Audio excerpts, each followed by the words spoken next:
नहीं हूँ, एजुकेशन के फील्ड से नहीं हूँ। मैं एक कलाकार हूँ, एक आर्टिस्ट हूँ, एक क्रिएटिव इंसान हूँ। और आप लोग बेहतर जानते हैं एजुकेशन के बारे में। इतने साल से आप एजुकेशन चला रहे हैं। पिछले कुछ साल से मेरा अनुभव हुआ है, चूंकि मैंने कुछ फिल्में की हैं। एक फिल्म थी तारे ज़मीं पर, और अभी हाल ही में मेरी जो फिल्म आई है 3 इडियट्स, ये दोनों फिल्में एजुकेशन के टॉपिक पर हैं। तो लिहाजा मैं इस वजह से मैंने काफ़ी रिसर्च की एजुकेशन के ऊपर, और कुछ चीज़ें मेरे सामने आई हैं, और वो चीज़ें मैं आपके सामने रखना चाह रहा हूँ। आज यहाँ पेरेंट्स हैं, एजुकेटर्स हैं, टीचर्स हैं, बच्चे भी हैं। हो सकता है पता नहीं मैं कितना सही बोल रहा हूँ, गलत बोल रहा हूँ, लेकिन मेरे कुछ विचार हैं जो मैं आपके सामने रखना चाहूँगा एजुकेशन से जो जिनका संबंध है। और वो ये कि सबसे पहले तो हर बच्चा खास होता है। ये मैंने डिस्कवर किया अपने रिसर्च में। हर बच्चा खास होता है। हर बच्चे में हमारी तरह, आपकी तरह और हमारी तरह, हर बच्चे में कुछ ना कुछ काबिलियत होती है, कुछ ना कुछ कमजोरी होती है। मुझ में भी कमजोरी है, काबिलियत है।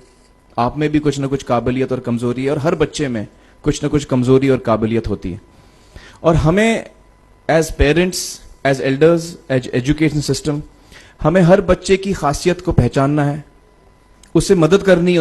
उसकी क्या खासियत है, उसका क्या दिल चाहता है, उसे किस चीज में खुशी मिलती है, वो हमें उसको हेल्प करना है कि हम उसको वो ढूंढ सके, और उसमें हमें सपोर्ट करना है। और जो उसकी कमजोरी है उसमें हमें उसको सपोर्ट करना है। मुझे अक्सर एजुकेशन इंस्टीट्यूट्स मुझे बोलते हैं कि हम हमारे स्कूल में सारे बच्चे पास होते हैं, हमारे स्कूल में सारे बच्चे फर्स्ट आते हैं, या हम जो बोर्ड एग्जाम है उसमें हमारे सारे बच्चे पास होते हैं। मुझे एक सवाल पूछना है कि हमारे कितने बच्चे खुश हैं। सबसे बड़ा सवाल मेरा ये है, how many of our children are happy. और वो जो हैप्पीनेस कोशेंट है ना, वो मेरे लिए सबसे अहम है। क्योंकि देखिए, पढ़ाई लिखाई तो हम सीख ही लेते हैं। जब मुझे कोई चीज सीखनी होती है तो मैं कुछ ना कुछ करके सीख ही लेता हूं। हमारी फिल्म 3 इडियट्स जब रिलीज होने वाली थी, रिलीज से पहले हमने कई स्क्रीनिंग्स रखे थे, टेस्ट स्क्रीनिंग जिसको हम कहते हैं, जिसमें कि हम ऑडियंस जैसे आप लोग हैं उनको बुलाते हैं, फिल्म दिखाते हैं, उनसे पूछते हैं कि फिल्म कैसी लगी। ऐसे एक टेस्ट स्क्रीनिंग हमने किया था। बंबई में एक फैक्ट्री में कारीगर लोग काम करते हैं, तो करीब 25-30 कारीगर आए थे उस स्क्रीनिंग में। स्क्रीनिंग के बाद उनका एक कारीगर था, उसने मुझसे एक सवाल पूछा। उसने मुझसे ये पूछा, आप लोगों ने फिल्म देखी है 3 इडियट्स? उसने मुझे एक सवाल पूछा जो बहुत कमाल का सवाल था। उसने मुझे ये सवाल पूछा कि सर, पिक्चर के अंत में हमें पता लगता है कि आप तो रणछोड़ दास थे ही नहीं, रैंचो तो थे ही नहीं आप, तो सर्टिफिकेट तो आपको मिला नहीं, वो तो जावेद जाफरी को मिल गया। तो आप इतने बड़े साइंटिस्ट कैसे बन गए? इतने बड़े पेटेंट्स, 400 पेटेंट्स, जापानी लोग आपके पीछे पड़े हैं, तो आपको सर्टिफिकेट तो मिला नहीं, तो आप इतने बड़े साइंटिस्ट कैसे बन गए? बहुत ही अहम सवाल है ये, बहुत ही इंपॉर्टेंट सवाल है। और ये जो मुद्दा है उसके हार्ट में जाता है ये, कि जब मैं एग्जाम के लिए रट के जवाब देता हूं और वो जवाब में मुझे नंबर मिलते हैं और मैं पास हो जाता हूं, तो मेरे हाथ में एक पर्चा आता है जो मुझे कहता है कि मैं पढ़ा लिखा हूं।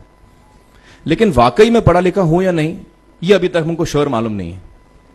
लेकिन जब आप नॉलेज चाहते हैं कि आपको मिले, विद्या मिले आपको, तो फिर वो कागज का मायने कुछ होता नहीं है। तो मैंने उसको जवाब में 2 सवाल पूछे। मैंने बोला उसको कि भैया, आपको क्या लगता है मैं अच्छा एक्टर हूं? उसने बोला हाँ, देश भर में आप सब लोग मानते हैं आपको, आप अच्छे एक्टर हैं। मैंने उससे कहा कि भैया, मेरे पास कोई सर्टिफिकेट नहीं है जो कहता है कि मैं अच्छा एक्टर हूं। मेरे पास कोई कागज नहीं है जो मुझे बोलता है कि मैं अच्छा एक्टर हूं।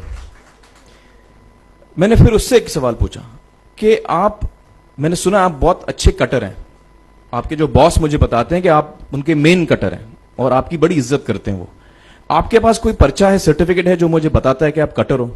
उसने बोला नहीं सर। तो मैंने बोला आपका जवाब आपको इधर ही मिल गया। Education is beyond marks, education is beyond grades, education is what you learn.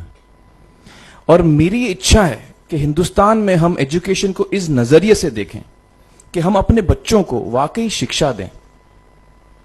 और शिक्षा हम खुशी से दें, क्योंकि शिक्षा में सिर्फ ज्ञान नहीं होता, शिक्षा में एक और चीज मिली हुई होती है, वो ये है कि हम अपने बच्चों को डेवलप करते हैं एज ह्यूमन बींग्स। आगे चल के वो जिंदगी में अच्छे इंसान बने, आगे चल के वो अपने पैरों पे खड़े रह सकें, आगे चल के वो इज्जत की जिंदगी जी सकें, आगे चल के वो दूसरों के बारे में ध्यान रखें, आगे चल के वो किसी के चेहरे पे मुस्कुराहट ला सकें, आगे चल के वो किसी की मदद कर सकें। This is what we should develop of our children. ये मेरी फीलिंग है। मैं जहां भी देखता हूं, ये मेरे साथ भी हुआ है जब मैं छोटा था। जब से हमारे बच्चे छोटे होते हैं, जब से बच्चे पैदा होते हैं, बच्चा घर आता है, हम बच्चे को पूछते हैं भाई मार्क्स कितने मिले, फर्स्ट आया कि सेकंड आया? वो बोलता है सेकंड। सेकंड आया तो अरे फर्स्ट नहीं आया, डांट पड़ती है उसको। जो बोलता है मैं 10th आया तो उसकी तो हालत ही बुरी हो जाती है। बच्चे को लगता है यार ये फर्स्ट आना बड़ा जरूरी है।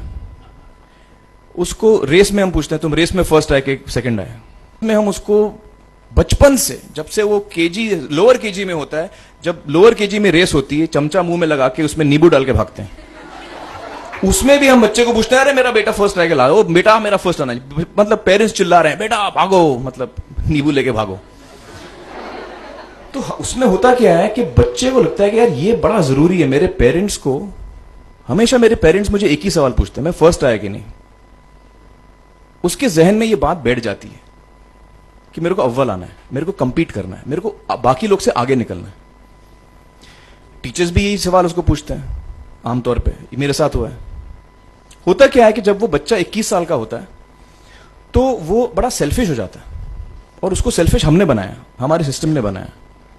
वो अपने बारे में सोचता है और किसी के बारे में नहीं सोचता, क्योंकि यही हमने उसको ट्रेन किया है बचपन से। बचपन से हमने उसको यही ट्रेन किया कि बेटा तुम पहले आना, बाकी सब लोग को भूल जाओ। तो जब वो नौजवान बनता है तो उसका नजरिया सोसाइटी की तरफ यही हो जाता है कि भैया मुझे आगे बढ़ना है, बाकी सब बाय हुक और by crook I must succeed, I don't care about anybody else. मेरा ये दिल कहता है, मेरा ये दिल चाहता है कि अगर हम जितने यहां पेरेंट्स हैं, एडल्ट्स हैं, यंगस्टर्स हैं जो कल जाके पेरेंट्स बनेंगे, अगर हम अपने बच्चों को ये सीख दें जब वो छोटे हैं, जब वो घर आए हम उसको ये सवाल पूछें, ये नहीं पूछें कि मार्क्स कितने मिले, उसको ये पूछें कि बेटा आज तुमने किसकी मदद की, आज तुमने किसके चेहरे पे मुस्कुराहट लाई। अगर हम उसको ये पूछें तो उसको ये लगेगा कि यार जरूरी ये है, मेरे पेरेंट्स मुझे हमेशा ये पूछते हैं, मार्क्स का तो कभी पूछते नहीं, वो मुझसे ये पूछते हैं कि भैया तुमने किसको हेल्प किया आज। तो हेल्प करना लोगों को, लोगों के बारे में सोचना, लोगों के चेहरे पे मुस्कुराहट लाना, ये मेरे पेरेंट्स के लिए बड़ा इंपॉर्टेंट है। साइकोलॉजिकली वो इस चीज के साथ बड़ा होगा, स्कूल वही जाएगा, पढ़ाई लिखाई वही करेगा, वो उसका नजरिया थोड़ा बदल जाएगा। जब वो बच्चा नौजवान बनेगा, 21 साल का होगा, और सारे बच्चे उस उम्र के जब 21 साल के होंगे, हमारी सोसाइटी चेंज हो जाएगी। क्योंकि तब हमारी सोसाइटी में ऐसे नौजवान होंगे जो खुद के बारे में नहीं सोच रहे, दूसरों के बारे में सोच रहे हैं। तो मुझे लगता है कि सबसे बड़ी चीज जो हमारे एजुकेशन सिस्टम में मैं देखना चाहूंगा, जो मैंने अपने स्कूल लाइफ में नहीं देखी, कि हमको ये अहमियत इस पे दी जा रही है कि हम अपने आसपास के बच्चों को कितना हेल्प कर रहे हैं। ये एक बहुत बड़ी तब्दीली अगर आ जाए तो मुझे लगता है कि हमारा देश बहुत सुधर सकता है, बहुत बदल सकता है, हम बहुत